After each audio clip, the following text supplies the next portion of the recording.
We did it, boys! After our long and grueling second attempt, we finally got it.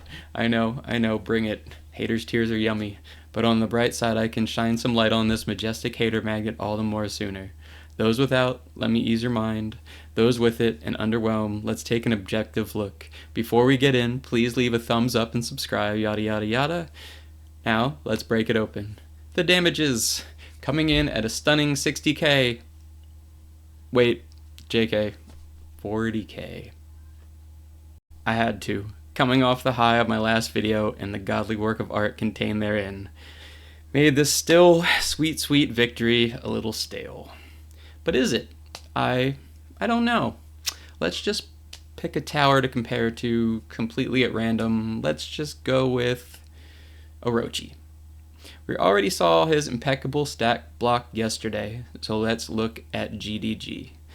Very high price tag for way less DPS, but you can see I still have its stats in the green blocks.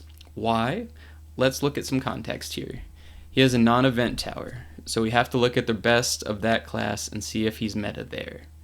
Now, the bar isn't very high, but if you look over here and assemble a team, Medusa and Orc Tower are in by default, Cyclops or Pandora, that's 3, G-Drag 4, and then probably Orochi.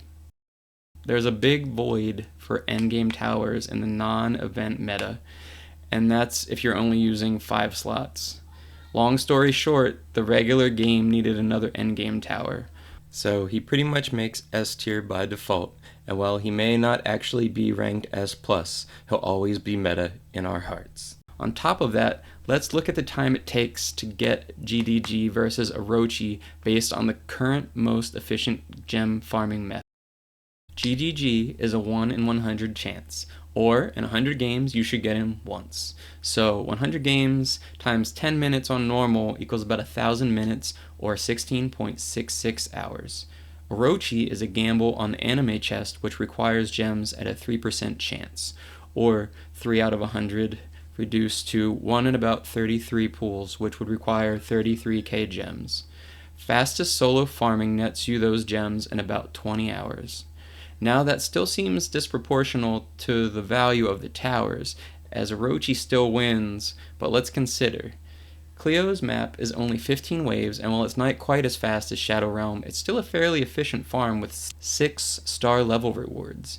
If you farm it in conjunction with my gem method, they give you a golden dragon god for free, and then you end up with the gems to pull Orochi shortly after. Hopefully this lets you slay 2 serpents with 1 strike, and grind on my brothers. Please leave a like and subscribe, and we'll see you next time.